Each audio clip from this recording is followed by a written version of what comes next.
당신이 찾던 지식교양? 공평한 뉴스, 국민의 시선? 파격적인 아이디어와 상상력으로 뉴스를 디자인하는 시선뉴스입니다.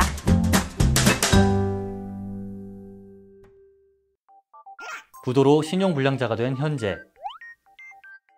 하지만 현재는 돈이 있는 사람처럼 보여야 했습니다. 그래야 자신이 돈을 빌린 사람들에게 돈을 갚을 수 있다는 믿음을 줄 수 있었기 때문이죠.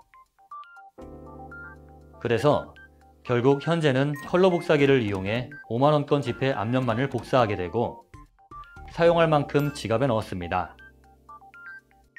하지만 생각보다 많은 양을 복사한 현재. 필요 없는 지폐를 쓰레기통에 버렸습니다. 그런데 쓰레기통을 청소하는 청소부에게 지폐를 복사한 사실이 드러나고 현재는 결국 재판에 넘겨지고 맙니다. 과연 현재는 통화위조죄 혐의가 적용될까요? 몇 해 전 경기도 의정부시에 거주하는 고등학생 3명이 위조 지폐를 만들어 사용하다 발각된 사건이 있었습니다.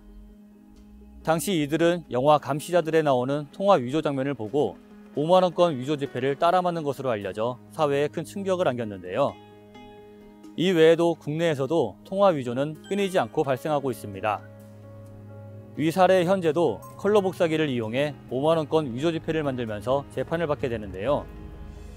하지만 그 목적과 사용 여부에는 차이가 있습니다. 과연 현재는 처벌을 받게 될까요?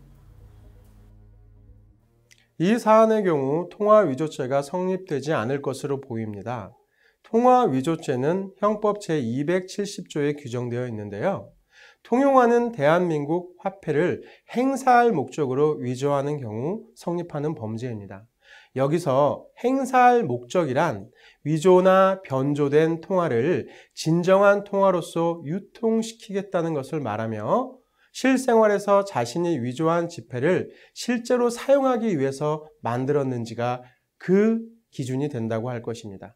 사안에서 현재는 단순히 자신이 돈이 있다는 것을 과시하기 위하여 위조 지폐를 만든 경우라는 점, 실제 지폐로서 착각할 가능성이 존재하여 함에도 불구하고 뒷면은 복사가 제대로 되어 있지 않아 누가 봐도 실제로 이 지폐가 복사한 것이라고 쉽게 알 수 있었다는 점 등을 고려하면 이 사안의 경우 행사할 목적이 있다고 보기 어렵기 때문에 통화위조죄가 성립된다고 볼 수는 없습니다.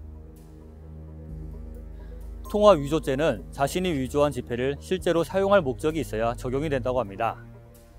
따라서 그 목적 자체가 없었던 현재는 통화위조죄를 면할 수 있었던 것이죠. 일반적으로 통화위조죄가 적용되면 무기 또는 2년 이상의 징역이나 10년 이하의 자격정지 또는 2천만 원 이하의 벌금을 물게 됩니다. 통화위조, 명백한 범죄 행위임을 기억해야 합니다. 그럼 저는 다음 시간에 찾아뵙겠습니다.